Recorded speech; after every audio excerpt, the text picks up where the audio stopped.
നമസ്കാരം. ബി.ജെ.പിക്ക് കേരളത്തിൽ പലയിടങ്ങളിലും നല്ല സ്ഥാനാർത്ഥികളാണ് ഉള്ളത് എന്ന LDF കൺവീനർ ഇ.പി. ജയരാജന്റെ പ്രസ്താവനയ്ക്ക് നന്ദി പറഞ്ഞ് ബി.ജെ.പി നേതാക്കൾ. ലോക്സഭാ തെരഞ്ഞെടുപ്പിൽ ചില മണ്ഡലങ്ങളിൽ കേരളത്തിൽ LDFും ബി.ജെ.പിയും തമ്മിലാണ് മത്സരം. പലയിടത്തും ബി.ജെ.പിക്ക് നല്ല സ്ഥാനാർത്ഥികളാണ് ഉള്ളത് എന്നുമായിരുന്നു ഇ.പിയുടെ പ്രസ്താവന. ഇത് വിവാദമായതോടെ തിരുത്തുമായി മുഖ്യമന്ത്രി അടക്കമുള്ളവരും രംഗത്തെത്തി. കേരളത്തിൽ LDF UDF മത്സരം തന്നെയാണ് നടക്കുന്നത്. ബി.ജെ.പിക്ക് തിരിച്ചടി ഉണ്ടാകുമെന്നായിരുന്നു മുഖ്യമന്ത്രി പറഞ്ഞത്. CPM സംസ്ഥാന സെക്രട്ടറി MV ഗോവിന്ദനും വിശദീകരണവുമായി രംഗത്ത് വന്നു. ഒരു പ്രത്യേക സാഹചര്യത്തിൽ ഇ.പി പറഞ്ഞത് വിവാദമേക്കേണ്ട കാര്യമില്ല. കേരളത്തിൽ മത്സരം LDFും UDFും തമ്മിൽ തന്നെയാണ് എന്നും MV ഗോവിന്ദൻ വ്യക്തമാക്കി. ഇപ്പോഴിതാ ഇ.പി ജയരാജന് പിണഞ്ഞ അബദ്ധം ബി.ജെ.പി നേതാക്കൾ ഏറ്റെടുത്തിരിക്കുകയാണ്.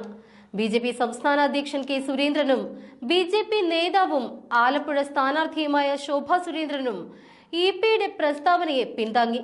ഇ.പി ജയരാജനെ അവമതിക്കുന്ന പ്രസ്താവന നടത്തില്ല. രണ്ടാം സർക്കാർ വന്ന ശേഷം ഇ.പി ജയരാജൻ പറയുന്നതിൽ വസ്തുതയുണ്ട്. സത്യം ഒരു പ്രാവശ്യമെങ്കിലും ഇ.പി ജയരാജൻ പറഞ്ഞല്ലോ. മുഖ്യമന്ത്രി പിണറായി വിജയനും പാർട്ടി സെക്രട്ടറി MV ഗോവിന്ദനും ജയരാജന്റെ വായടപ്പിക്കാൻ ശ്രമിച്ചുവെങ്കിലും അതിലൊന്നും കാര്യമുണ്ടായില്ല എന്ന് കെ സുരേന്ദ്രൻ പറഞ്ഞു. രണ്ടാം പിണറായി സർക്കാരിൽ മന്ത്രിസ്ഥാനത്ത് നിന്നും പ്രമുഖരെ മാറ്റിയത് പിണറായി വിജയന്റെ മരുമകനായ മുഹമ്മദ് റിയാസിന് വേണ്ടിയാണ് എന്നും സുരേന്ദ്രൻ ആരോപിച്ചു. കുടുംബാധിപത്യ പാർട്ടിയായി CPM മാറി. റിയാസ് എല്ലാ വകുപ്പിലും കൈയിട്ട് വരികയാണ്. സുധാകരനും ഇ.പി ജയരാജനും ഇക്കാര്യം അറിയാം. മറ്റു മന്ത്രിമാർ നോക്കുകൂത്തികളായി നിൽക്കുകയാണ്. ഇ.പി വസ്തുതകൾ പരിശോധിച്ച ശേഷം മാത്രമായിരിക്കും ഇങ്ങനെ അഭിപ്രായപ്പെട്ടത് എന്നാണ് ശോഭാ സുരേന്ദ്രൻ പറഞ്ഞത്. അതേസമയം പാർട്ടിക്കകത്തു നിന്ന് തന്നെ ഇ.പിക്ക് തിരുത്തലുകൾ നേരിടേണ്ടി വന്നപ്പോൾ പ്രതിപക്ഷവും ശക്തമായി തന്നെയാണ് ഇ.പിയെ നേരിട്ടത്. ഇ.പിയെ വിമർശിച്ചും പരിഹസിച്ചും രമേശ് ചെന്നിത്തല, രാഹുൽ മാങ്കൂട്ടത്തിൽ തുടങ്ങിയ കോൺഗ്രസ് നേതാക്കളും രംഗത്തെത്തി. കുറച്ചു നാളുകളായി ഇ.പി ജയരാജന്റെ പല പ്രസ്താവനകളും പിണറായി സർക്കാരിന്റെ ഉച്ചിയിൽ തന്നെ ആണിയായി തറയ്ക്കുകയാണ്. ബോധപൂർവം സർക്കാരിനെ കെണിയിലാക്കുന്ന യുദ്ധതന്ത്രമാണ് ഇ.പി പയറ്റുന്നത്.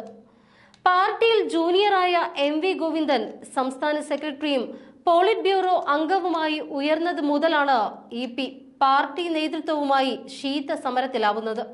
MV ഗോവിന്ദൻ നയിച്ച ജനകീയ പ്രതിരോധ യാത്രയിൽ മലബാർ മേഖലയിലാകെ ജയരാജൻ വിട്ടുനിന്നതും ഇതേ പ്രതിഷേധത്തിന്റെ ഭാഗമായി തന്നെയായിരുന്നു. ഇപ്പോൾ ഏക സിവിൽ കോഡ് സെമിനാറിലെ നിസ്സഹകരണത്തിലൂടെ പുതിയ വിവാദമുണ്ടാക്കി. ഇതെല്ലാം ഗൗരവത്തോടെ തന്നെയാണ് MV ഗോവിന്ദൻ നോക്കിക്കാണുന്നത്. പാർട്ടിയെ വെല്ലുവിളിക്കാൻ ആരെയും അനുവദിക്കില്ല എന്ന നിലപാടിലാണ് ഗോവിന്ദൻ.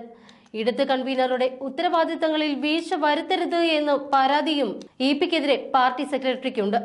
ഇക്കാര്യം CPMന്റെ അടുത്ത സെക്രട്ടേറിയറ്റിൽ ചർച്ചയാക്കും.